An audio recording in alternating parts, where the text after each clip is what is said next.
कारण की पाऊसच पडतोय सारखा सारखा आणि थंडीच इतकी आहे तर लोकच मिळत नाहीयेत ते कामाला.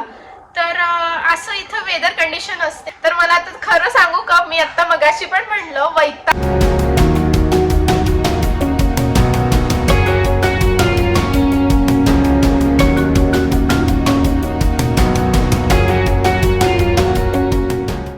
हाय हॅलो नमस्कार, कसे आहात? बरे आहात ना? मी स्नेहा तुम्हा सर्वांचं स्वागत करते इंडियन मॉम इन कॅलिफोर्निया या आपल्या यूट्यूब चॅनलवरती. तर आज आहे रामनवमी. तर सगळ्यात आधी रामनवमीच्या तुम्हाला सर्वांना खूप खूप शुभेच्छा. आणि आज रामनवमी निमित्त मी पण काहीतरी स्पेशल मेनू करायचं ठरवलेलं आहे, तर ते पण तुमच्याबरोबर शेअर करीनच. पण रामनवमी आहे म्हणून मग मी आज जरा सण आहे म्हणून मग असं आज मी चुडीदार टाईप घातलेला आहे, इंडियन ड्रेस. मी म्हटलं आज अगदी शर्ट पॅन्ट नको, म्हणून मग असा ड्रेस घातलेला आहे छानसा. आणि सकाळपासून वेदर एवढं खराब आहे, धो धो पाऊस पडतोय, एकदम ढगाळ हवा आहे. आता अक्षरशः कंटाळा यायला लागला अशा वेदरचा. कधी एकदा उन्हाळा येतो असं झालेलं आहे.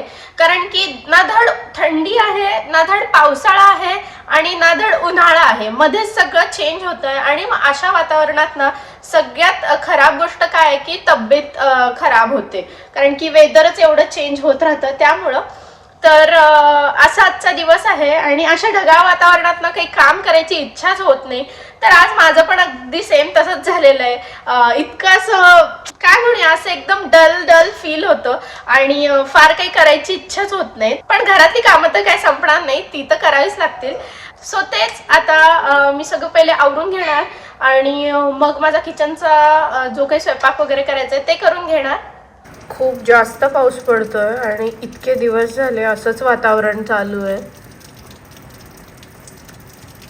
आणि थोडेसे आय थिंक गारा पण पडतात आणि थेंब पण पाण्याचे एवढे मोठे मोठे पडतात, घरामध्ये आवाज येतो सगळा. सो तुमच्यापैकी खूप जण मला म्हणत असतात की ताई आम्हाला शौर्याची मजा मस्ती बघायला आवडते, आम्हाला सियाना आणि शौर्याची मजा मस्ती दाखवत जा.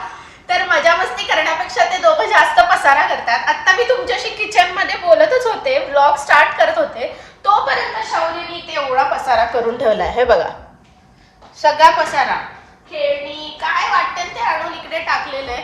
आता हे सगळं मला क्लीन करत बसायला पाहिजे आणि मी इथलं क्लीन करेपर्यंत तो काहीतरी दुसरा तो काहीतरी दुसरा पसारा करायला जातो. लहान मुलं म्हणली की किती पण तुम्ही घर स्वच्छ ठेवा, ते म्हणजे स्वच्छ राहतच नाही. स्वच्छ म्हणण्यापेक्षा काय म्हणूया, नीट नेटकं राहतच नाही, गोष्टी इकडे तिकडे पडतातच आणि त्या 100 वेळा उचलायला लागतातच. तर सगळा पसारा केलाय या मुलांनी, हो ना? तू हाय करणार आहेस सगळ्यांना? कर, हाय कर.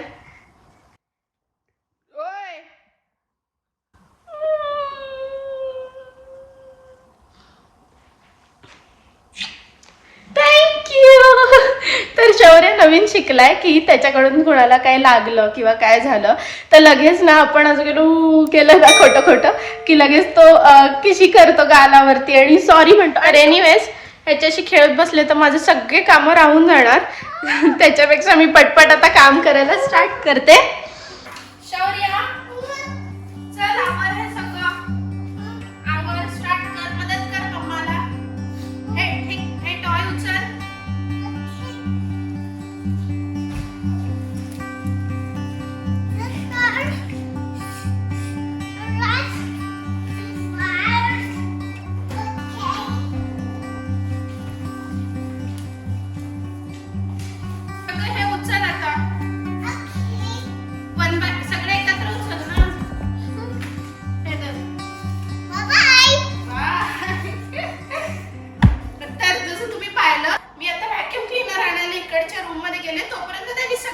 पसरले परत मॅट्स पण उचलायला पण मदत केले. गुड बॉय शौर्य. आणि तुम्ही बघू शकता की आता हे पूर्ण क्लीन आहे, पण जेव्हा मी हे कार्पेट फक्त व्हॅक्यूम क्लीनर करणार त्यावेळेस तुम्हाला परत दाखवते की केवढी धूळ जमा होते. असं आपल्याला वाटतं की ते काहीच धूळ नाहीये, पण भरपूर धूळ असते.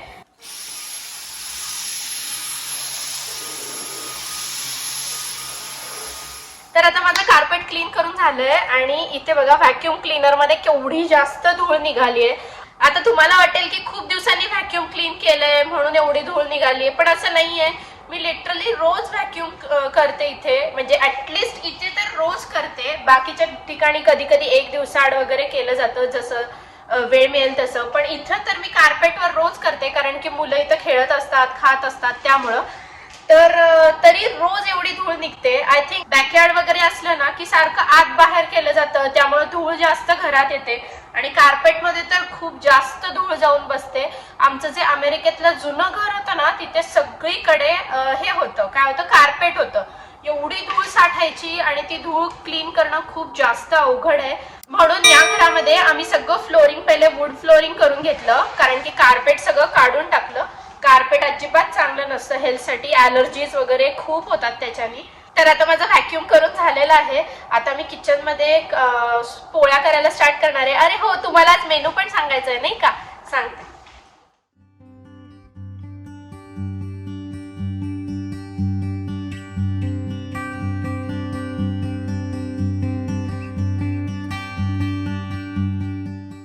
ओके, तर आता मी चालली किचनमध्ये आणि आजचा मेनू काय आहे ते तुमच्याबरोबर शेअर करते.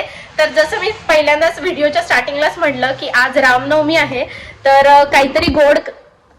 एक मिनिट, ट्रायपॉड सेट करते. हा हा, तर मी हे म्हणत होते की आज रामनवमी आहे आणि मी नेहमीच काहीतरी, म्हणजे दरवर्षीच काहीतरी गोड बनवते रामनवमीच्या दिवशी वगैरे. तर नेहमी खरं शिरा किंवा खीर वगैरे असं बनवते, पण आज मी बनवणार आहे पुरणाची पोळी. तर पुरण ऍक्च्युली मी कालच बनवून ठेवलंय. तर इथे पुरण मी कालच बनवून ठेवले आणि यावेळेस पुरणाला खूप जास्त डार्क कलर वाटतोय. आय थिंक कॅमेरामध्ये डार्क वाटतोय, आय डोंट नो. पण असं पुरण बनवून ठेवलेलं आहे, कारण की चेतनना पण इच्छा होत होती पुरणपोळी खाण्याची आणि आम्हाला म्हणजे आवडते. तर म्हणलं चला यावेळेस पुरणपोळी करू, म्हणून मग आता पुरणपोळ्या करून घेणार आहे. पुरण तर रेडीच आहे. इथे कटाच्या आमटीसाठी हे पण काढलेलं आहे, कट पण साईडला आहे, डाळीचं पाणी. आणि त्याच्यानंतर इथे पिठाची पण तयारी करून घेतलेली आहे. पुरणपोळीचं पीठ भिजवताना मी त्याच्यामध्ये थोडीशी हळद ऍड करत असते, म्हणजे पुरणपोळीला एक छान असा पिवळा आणि असा गोल्डन कलर येतो. तर हे ते पीठ आहे. 1 वाटी आपलं गव्हाचं पीठ, अर्धी वाटी मैदा आणि थोडीशी हळद आणि चिमूटभर मीठ असं या पिठामध्ये ऍड केलेलं आहे. आता हे पीठ मळून घेते. शौर्या,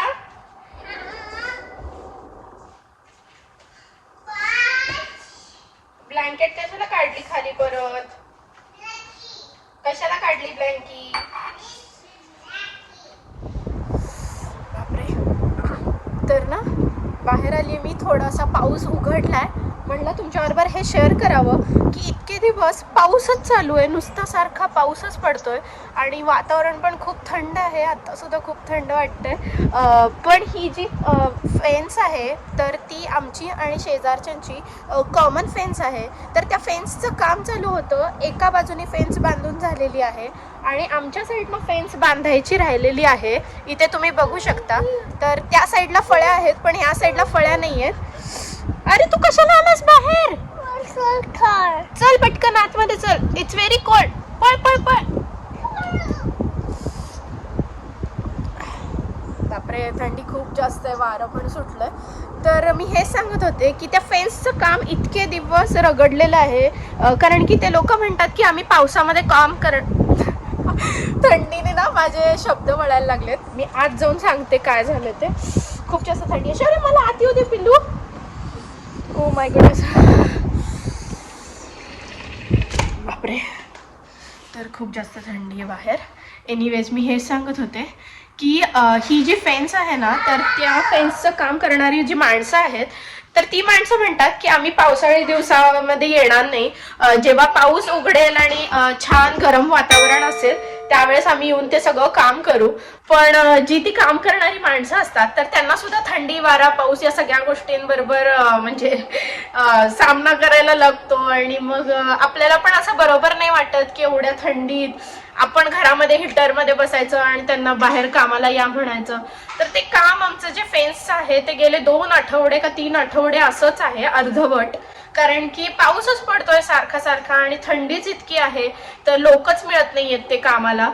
तर असं इथं वेदर कंडिशन असते. इंडोर मध्ये तर काय आता हीटर चालू आहे, मस्त गरम वातावरण, म्हणजे घरात एकदम छान आहे. पण बाहेर गेलं तर खूप जास्त थंडी आहे. जरा तुम्ही 5 मिनिटं जरी बाहेर थांबलात पावसात आणि थंडीत तर कान आणि डोकं खूप जास्त दुखायला लागतं. सहन होत नाही ती थंडी कधी कधी, आणि वारं जास्त करून. आणि ह्याच्या आधी पण मी खूप वेळा तुम्हाला सांगितलंय की आपल्या घराच्या इथनं समुद्र दिसतो, म्हणजे आपलं घर थोडं उंचावर आहे आणि समुद्र म्हणून दिसतो, लांब आहे पण तरी पण दिसतो. आणि समुद्राचं जे वारं आहे ना ते डायरेक्ट येतं घराकडे. तर बाकीच्या म्हणजे आमच्या शहरामध्ये बाकीच्या ठिकाणी जरी गरमी असली किंवा म्हणजे व्यवस्थित वातावरण असलं तरी आमच्याकडे भरपूर वेळा थंडीच असते, कारण की वारं खूप जास्त वाहतं. पॅसिफिक महासागराचं वारं आहे ते, तर ते खूप थंड असतं. ग्लेशियर्स वरनं वगैरे ते पाणी येतं, तर म्हणून इथे जास्त थंडी वाजते. तर तसं कॅलिफोर्निया एकदम सनी आहे बघायला गेलं तर मला आता खरं सांगू का, मी आता मगाशी पण म्हणलं वैताग आलाय. कधी एकदा उन्हाळा येतो असं झालंय, छान वातावरण आणि मग बाहेर फिरायला जाता येतं व्यवस्थित मुलांना घेऊन, काही टेन्शन न घेता. नाही तर आता जायचं म्हणलं तर सर्दी, खोकला, ताप आणि एवढ्या साथी चालू असतात, तर असं वाटतं की राहू दे, कुठेच नको जायला, गप घरात बसलेलंच बरं. तर हेच तुम्हाला सांगायचं होतं. थोड्या वेळासाठी पाऊस उघडलाय, आता परत थोड्या वेळाने चालूच होणार आहे. वेदर रिपोर्ट मध्ये तसं सांगितलेलंच आहे. पण माझी आता इथे आमटी बनवून झालेली आहे, मी बघते. तर इथे माझी आमटी बनवून झालेली आहे आणि ना मी अगदी थोडा थोडा स्वयंपाक केलेला आहे, कारण की आणि पुरणपोळ्या मात्र व्यवस्थित करीन, कारण की सिया शौर्य एकदम आवडीने खातात. आमटी वगैरे तर ते काही खात नाही सिया शौर्य, त्यांना फारसं नाही आवडत, तर त्यामुळे मग खूप कमी कमी क्वांटिटी मध्ये सगळं बनवलेलं आहे. तर आता मी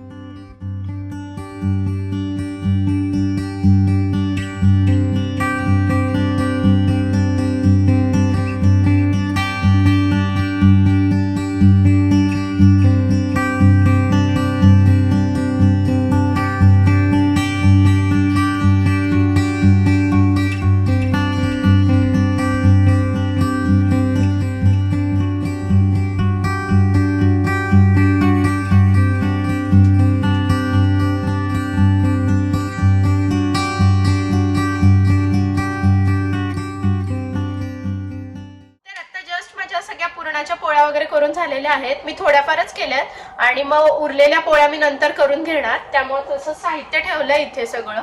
आणि आता देवाला नैवेद्य दाखवून घेणार. जेवणाची वेळ झाली आहे, शौर्याला पण जेव घालायचंय, तर पहिल्यांदा नैवेद्य दाखवून घेणार आणि मग शौर्याला मम्मा इथेच बसलाय, हा हे बघा. शौर्य ना आजकाल त्याला कळायला लागले, त्यामुळे तो कॅमेऱ्याच्या समोर राहिला ना तर लाजतोय. मागच्या व्हिडिओ मध्ये सुद्धा तो बाय नव्हता करत, हो ना. तुला पुरणपोळी खायची यमी यमी. अरे बापरे, अरे बापरे, अरे बापरे, केवढा खुश आहे शौर्य.